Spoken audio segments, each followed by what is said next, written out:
Salut fidèles téléspectateurs, Babi Sali à tous les fidèles, il y a Tala Lelo News 10. Hein, Binonion so bolinga Tala Lelo News 10. Binonion so à chaque fois bolandaka ba news, ba actualité, ba émission na kati ya Tala Lelo News 10.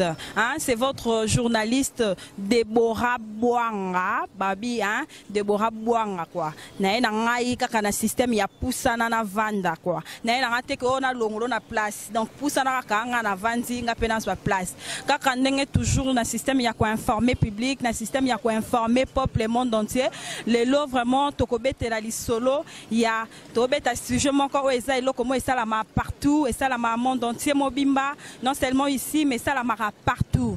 Tokoyeba pourquoi biso lelo ba jeune fille hein toza na 21e siècle ba jeune fille à 21e siècle ba comment préférer mingi kobimana ba papa par rapport ya ba jeune garçon et ça sujet oyo toko partager ngo donc ensemble ngai na bandle kinzela ba papa ba maman ba jeune fille également ba jeune garçon mais avant to banda émission na biso avant to décortiquer o ezali sujet na biso ya lelo wana na pesi mbote mingi na yemoko le mboka de la presse balobi Julien Botalatala na bosanité mère boss Milan Bella Dinganga sans oublier babi boss Nico 3000 ans et Koda Mboka Willy Moucheni balobi wana na pesi d'abord mbote lisusu na bateau bazo accompagner nga na technique na moni wana Daril Diwantesa na sima caméra et aussi Neville Poutou oyaza monteur na biso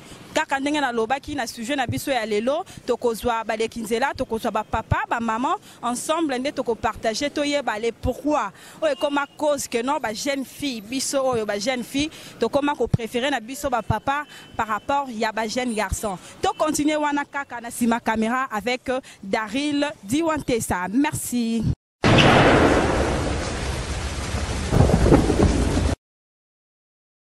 Et salut. Salut maman.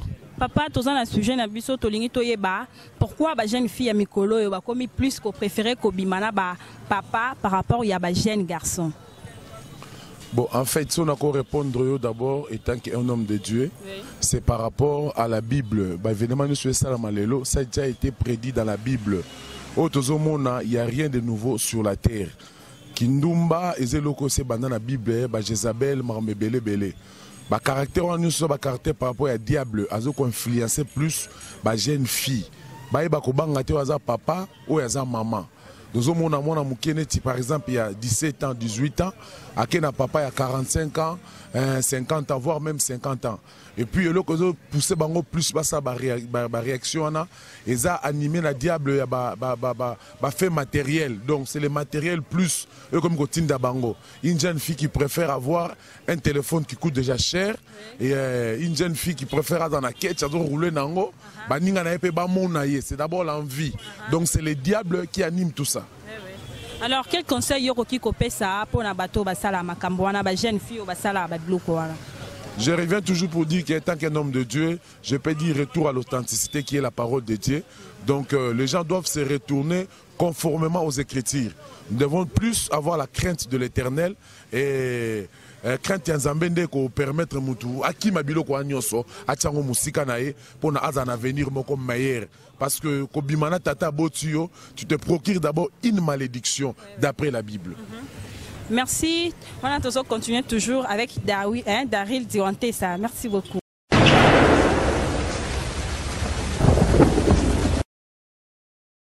Tozoko ba toujours na sujet na biso balobi Tala Lelo News 10 eza koyinda. Hein? lelo vraiment to robete la sujet na biso c'était to kutani pena tantine na biso awa. Salut. Salut. Tantine kombo nani? Kombo Rachel. Sujet na biso ya lelo eza to solo bela pourquoi biso ba jeune fille ya mikolo yo to komi mingi ko linga ko bimana ba papa par rapport ya ba jeune garçon. Ah, mutu nyonso te selon ngai jamais na kobi mana tata mbimba bona bapesa conseil na bafille oyo balinga batata mbimba batika mpo wana ya vie te mpo balinga ba jeune fille bapapa babonga mpona bamama babonga mpona ba jeune fille te conseil na nkaka yango wana. Voilà, merci. Tozo continuer wana toujours avec Daryl Diwantesa. Babi sujet au lelo. Papa msuba okima mama et tozo continuer wana.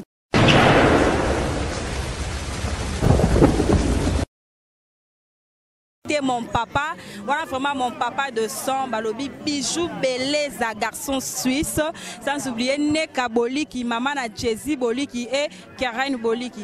Kaka ndenge na lobi to moni tonton na biso awa to profiter peto tunaye.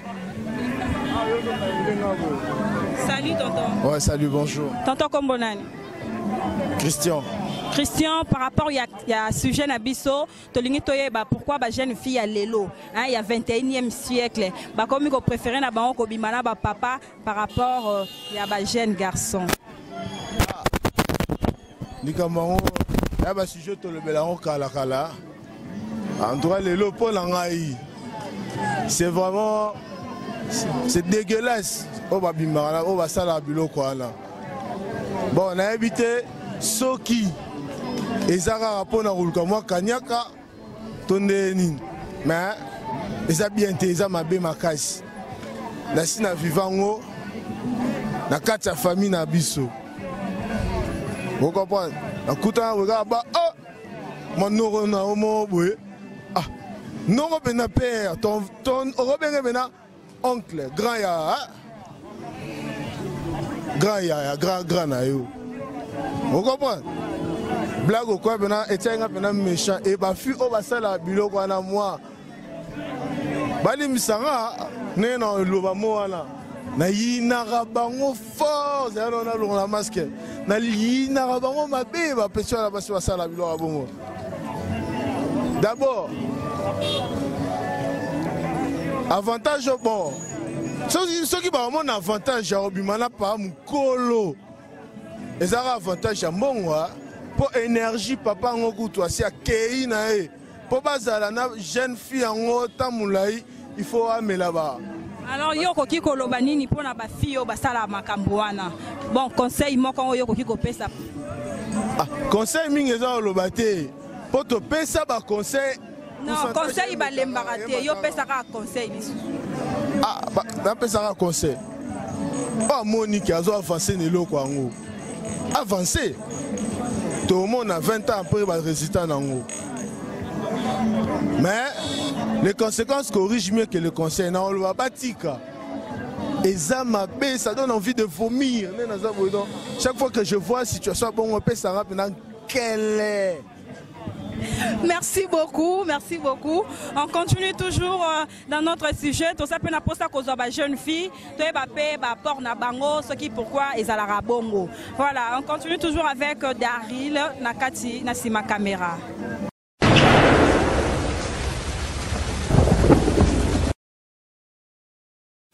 Ouais, toujours continuer toujours dans le sujet Nabiso. Ah, Tomoni, Noko Nabiso ya Mubali.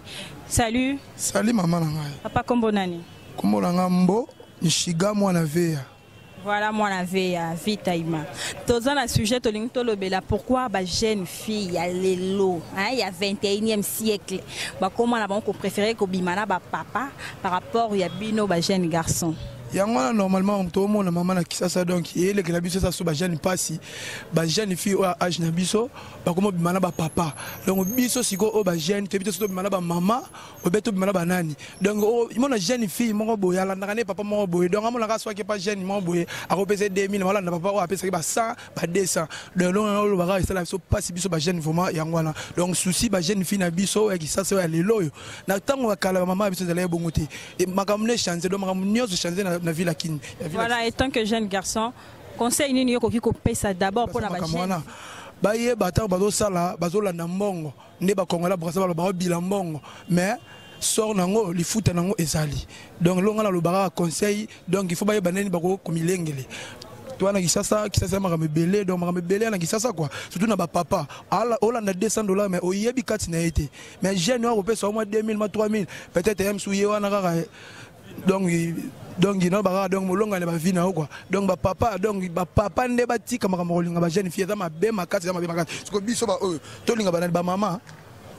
Voilà, toujours continuer toujours dans le sujet Nabiso. Donc on a vu ça lobby, bah jeune fille, bah comme on a et pas jeune garçon qu'on soit 2000, mais pas papa qu'on soit 100, on soit 200. Maman et c'est koinda. Toujours continuer toujours quand on est dans loba qui toujours faut peut-être soit bah jeune fille sous suba loba par rapport à sujet à l'élo parce que ils ont concerné plus quand on est dans loba qui pourquoi les jeunes filles. Donc ils ont concerné plus bah jeunes filles. Voilà, toujours continuer toujours dans ma caméra avec Darlene.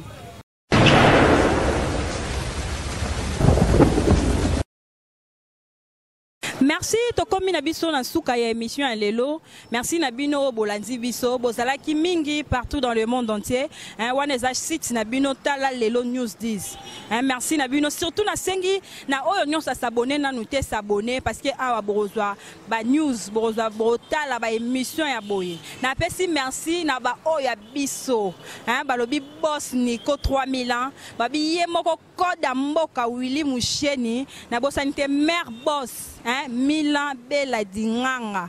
Sans oublier balobi équipe technique nyonso ba accompagner ki ngai na mukolo lelo na moni bongo Daryl Diwantesa na sima caméra et aussi balobi Mputu monter na biso. Voilà, na pesi bino nyonso bolinga katala lelo news 10 ba mbote belé bozala toujours wana. C'était votre journaliste Deborah Bwanga. Mbote nanga pour na reclôturer mission lelo na mon papa balobi yé vraiment papa nanga babi touche pas ma famille famille Bwanga nyonso ba mbote Bijou Beleza mon père dans ba mbote la bino nyonso to kutani bongo na numéro ya sika. Merci.